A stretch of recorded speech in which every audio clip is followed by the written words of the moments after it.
finalization of a trade, and a leaked jersey, exactly the combination you'd expect from a mid-season video.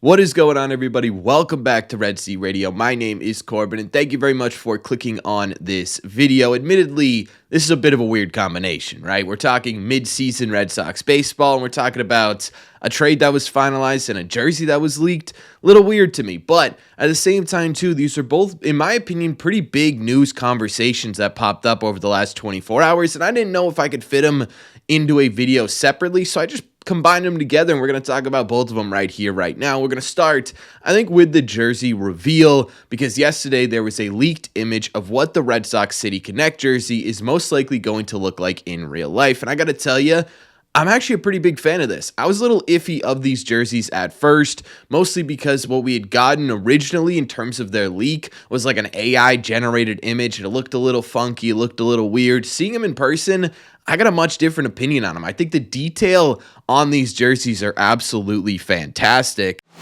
You take a look at them, the notches on the back of the number, I think, were an absolutely fantastic add. It looks just like the numbers that were put up on the Green Monster. I think that's a really, really great addition to the back of these jerseys. You've got the B on the sleeve, the same font as the Red Sox Boston when it comes to the Green Monster. You've got the fact that the Nike logo and the number on the front are in yellow, as they do when current runs are being scored in an inning. I think those are all really just sort of small, subtle additions to this jersey that really kind of knock it out of the park for me. You've got other small things too, like 1912 on the inside collar for when Fenway was first established. Obviously, the green being that Green Monster Fenway Park green. And on top of that, I think one of the cooler things of these jerseys that is an extremely subtle addition that I think really sort of brings it all together is the light bulbs near the bottom towards that, like, I don't know what it is, size patching or whatever. You're not going to see them when the Red Sox are playing because your jerseys are going to be tucked in. But for fans, right, having that sort of in the bottom right-hand corner is just another nod to Fenway Park's Green Monster. Overall, I think they're really, really well done. I think they're really subtle. I love the yellow jerseys, don't get me wrong, right? I have one hanging up beside me in this video as we're talking, but this one is much more subtle, right? It's much more, I don't know, old school Fenway kind of feel, right? More a true vibe of Fenway Park, of the Red Sox, whereas the Boston City Connects are simply Boston, the City Connects, which I also really liked, but this is an entirely different take on it.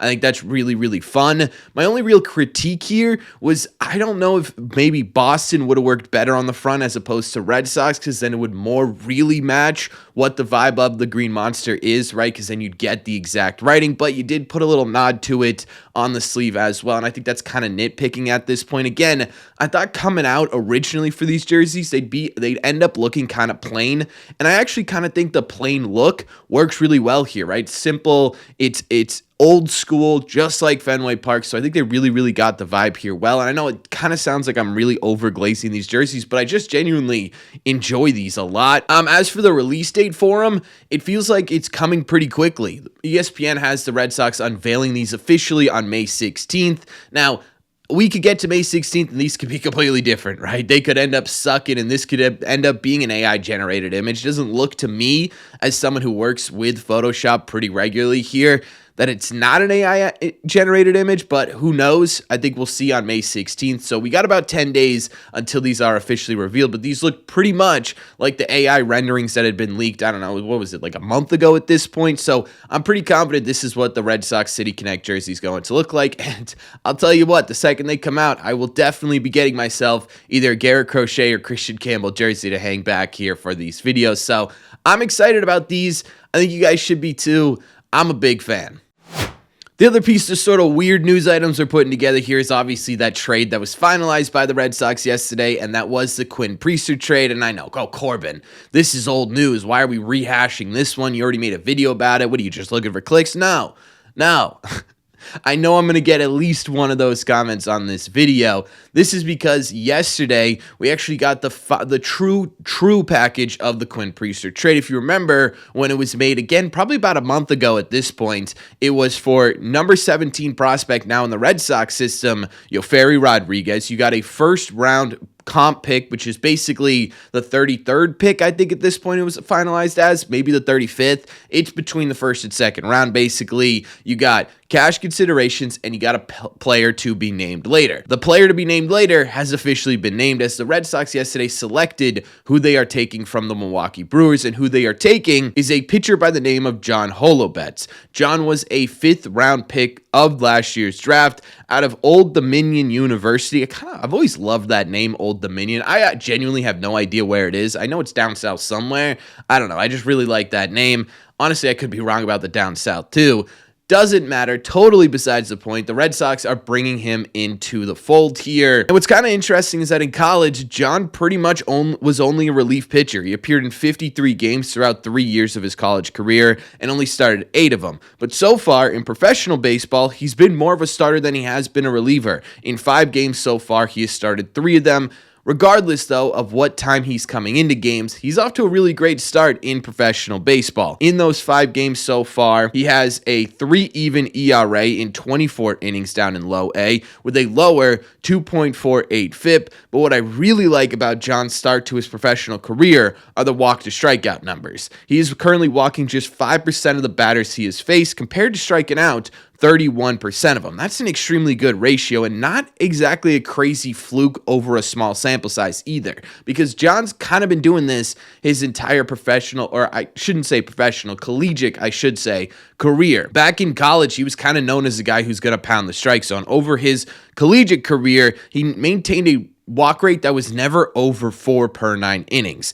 That's some really great commands. The strikeout rate did jump once he got to professional baseball. I don't know if that's something in the Brewers system. I don't know if that's just simply him getting older and stronger, or maybe some adrenaline from his first appearances at the professional level. Whatever it may be, it is currently working for John, because that combination usually gets you pretty far, right? If you can contain the strike zone and really maintain it throughout your starts, plus in combination with missing bats, yeah, you usually end up being a pretty solid pitcher throughout your minor league career, and hopefully in your professional major league career as well. But I really, really love the fact that so far, John's been a guy who commands the strike zone.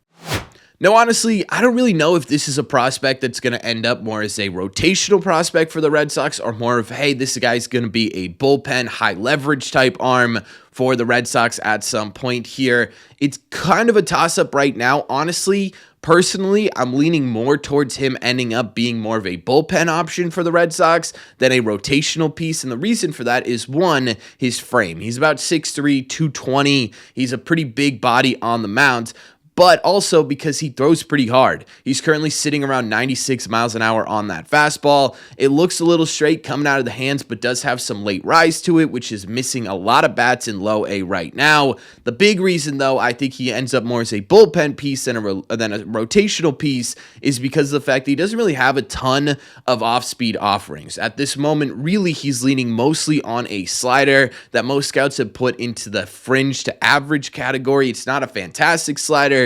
It's mostly just a, hey, I'm going to change your eye level type slider. I'm going to try and sneak one by you, maybe get a swing and miss if I need to, a chase out of the zone type slider, right? It's not a, this is going to be what I start every at bat with slider. So he doesn't really have a ton of off-speed offerings right now. He does have a really great fastball. To me, that absolutely screams bullpen, right?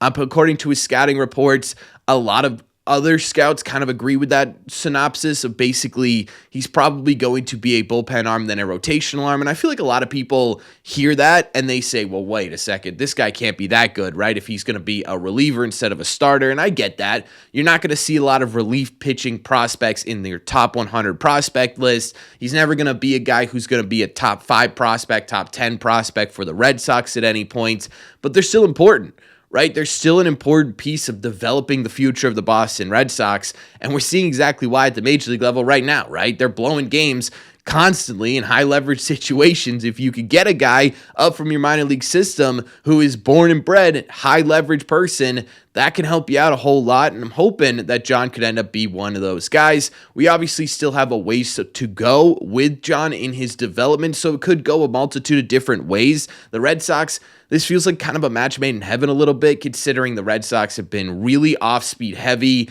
in their development over the last couple of years with Craig Breslow in the system, right? Leaning into guys guys, really developing that put away off speed pitch. When we talked to Richard Fitz, when we talked to Dobbins, when we talked to Priester, they all mentioned that, hey, like one of the big things the Red Sox have been focusing on are pitch shapes on our secondary pitches. John could really benefit from that, right? He has that naturally really great fastball. If he could develop that slider and maybe the Red Sox say, hey, look, you'd be really good with a splitter or a changeup or a curveball or whatever, he could end up developing into a little bit more, right? Maybe a back end of the rotation type piece. Hell, maybe even a mid rotation type piece. That's the kind of talent, raw talent this guy has on the mounds. Combine that with a little bit of a funky delivery, a little bit of a funky follow through, and you got yourself a really, really interesting prospect in this Quinn Priester deal.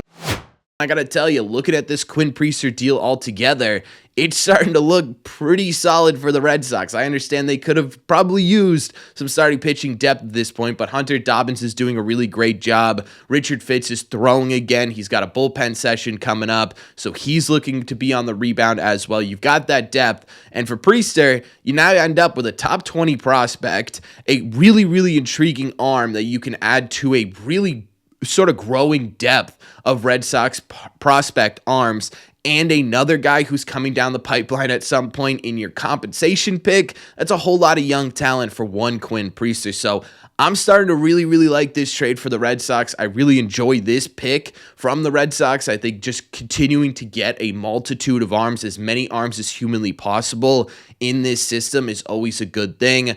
Obviously, we still have a ways to go here with John. He's just starting his professional career. He's in low A baseball.